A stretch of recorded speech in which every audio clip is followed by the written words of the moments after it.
ಸೂತಮಣಿಗಳು ಮುಂದುವರಿಸುತ್ತಾರೆ. ನಂತರ ವಿಷ್ಣು ನಾರದರನ್ನು ಹೃದಯ ಎಲೆ ನಾರದ ಮಹರ್ಷಿ, ಪೂರ್ವದಲ್ಲೇ ನೀನು ಕೇಳಿದಂತೆ ಈ ಋತುವು ಯಾರಿಂದ ಮಾಡಲ್ಪಟ್ಟಿದೋ ಆ ವಿಷಯವನ್ನು ಹೃದಯ ಪುರಾತನವನ್ನು ಇತಿಹಾಸ ಇರುತ್ತೇನೆ ಕೇಳು. ಕಾಶಿ ಕ್ಷೇತ್ರದಲ್ಲಿ ಅತ್ಯಂತ ದರಿದ್ರನಾದ ಒಬ್ಬ ಬ್ರಾಹ್ಮಣನಿದ್ದನು. ಆತನು ಪ್ರತಿದಿನದಲ್ಲೂ ಹಸಿವು ಬಾಯದಿಂದ ಬಾಧಿತನಾಗಿ ಸುತ್ತುತ್ತಲಿದ್ದನು.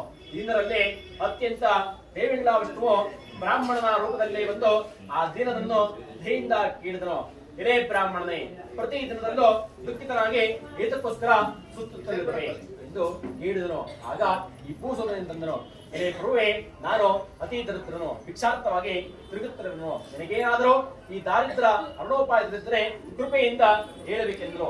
ಆಗ ಬ್ರಾಹ್ಮಣ ಹೇಳುತ್ತಾನೆ, ಹಿರೇ ಬ್ರಾಹ್ಮಣನೇ, ಸತ್ಯನಾರಾಯಣನೆಂದು ಕರೆಯಲ್ಪಡುವ ವಿಷ್ಣುವು ಕೂರದ ಇಷ್ಟಾರ್ಥದಿಂದ ಕೊಡತಕ್ಕವನು. ನೀನು ಆ ವ್ರತವನ್ನು ಮಾಡಿ ಸತ್ಯನಾರಾಯಣ ಸ್ವಾಮಿಯನ್ನು ಪೂಜಿಸು.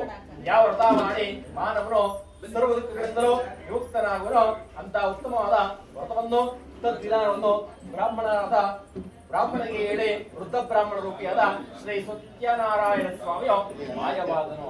ಆಗ ಬ್ರಾಹ್ಮಣನ ವ್ರತವನ್ನು ಮಾಡಬೇಕೆಂದು ಚಿಂತಿಸುತ್ತಾ ರಾತ್ರಿ ನಿದ್ದೆಯನ್ನು ಮಾಡಲಿಲ್ಲ. ಮಾರನೇ ದಿವಸ ಬೆಳಗ್ಗೆ ಎದ್ದು ಶ್ರೀ ಸತ್ಯದೇವರ ವ್ರತವನ್ನು ಮಾಡುತ್ತೇನೆ ಎಂದು ಸಂಕಲ್ಪವನ್ನು ಮಾಡಿ ಭಿಕ್ಷೆಗೆ ಹೋದನು.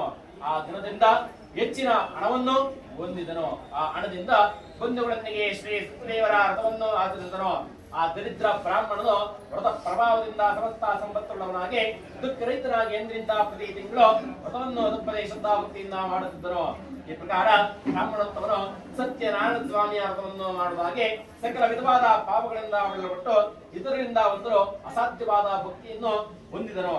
ಇಡೀ ನಾರದ ಮಹರ್ಷಿ ಈ ವ್ರತದ ಆಚರಣೆಯಿಂದ ಸಕಲ ದುಃಖಗಳು ನಾಶವಾಗುತ್ತವೆ ಎಂಬುದಾಗಿ ಶ್ರೀಮನ್ ನಾರದನು ಹೇಳುತ್ತಾನೆ. ಇದೇ ಋಷಿಗಳರ ಈ ರೀತಿಯಾಗಿ ಶ್ರೀ ವಿಷ್ಣು ಮಹಾತ್ಮನಾದ ನಾರದರಿಗೋಸ್ಕರ ಹೇಳಿದ ವಿಷಯವು ನಿಮಗೆ ನನ್ನಿಂದ ಹೇಳ್ಬಿಡ್ತು. ಮತ್ತೇನನ್ನು ಹೇಳಲಿ ಎಂಬುದಾಗಿ ಶೌನಕಾಳನ್ನು ಸೂತ ಮಹರ್ಷಿಯು ನುಡಿದರು. ಆಗ ಋಷಿಗಳು ಹೇಳುತ್ತಾರೆ, ಇದೇ ಮುನಿವರಿಯರೇ, ಈ ವ್ರತವನ್ನು ಆ ಬ್ರಾಹ್ಮಣನಿಂದ ಕೇಳಿ ಭೂಮಿಯಲ್ಲಿ ಮತ್ತೆ ಯಾರಿಂದ ಮಾಡಲ್ಪಟ್ಟಿದೋ ಆ ಸಮಸ್ತವನ್ನು ತಿಳಿಸಬೇಕೆಂದರು. ಆಗ ಸೂತರು ಹೇಳುತ್ತಾರೆ, ಎಲೆ ಮುನಿವರಿಯರೇ, ಭೂಮಿಯಲ್ಲಿ ವ್ರತವು ಯಾರಿಂದ ಪೂರ್ವದಲ್ಲಿ ಮಾಡಲ್ಪಟ್ಟದೋ ಆ ಸಂಗತಿ ಕೇಳಿರಿ. ಒಂದು ಸಮಯದಲ್ಲಿ ಪೂರ್ವೋಕ್ತವಾದ ಒಬ್ಬ ಬ್ರಾಹ್ಮಣನು ವಿಶೇಷವಾಗಿ ಪೂಜೋಪಕರಣಗಳಿಂದಲೂ ನೆಂಟರಿನಿಂದಲೂ ಕೂಡಿದವನಾಗಿ ವ್ರತವನ್ನು ಮಾಡುತ್ತಿದ್ದನು. ಆ ವೇಳೆಯಲ್ಲಿ ಕಟ್ಟಿಗೆ ಮಾರುವನೊಬ್ಬ ಮನೆಯ ಹೊರಗಡೆ ಹೊರೆಯನ್ನು ಇರಿಸಿ ಬ್ರಾಹ್ಮಣನ ಮನೆಯನ್ನು ಪ್ರವೇಶಿಸಿದನು. ಬಹಳ ದಾಹದಿಂದ ಪೀಡಿತನಾಗಿದ್ದರೂ ಕೂಡ ಆ ಬ್ರಾಹ್ಮಣದಿಂದ ಮಾಡಲ್ಪಡುತ್ತಿರುವ ಪೂಜೆಯನ್ನು ನೋಡಿ ಏನೋ ಒಂದು ವಿಧವಾದ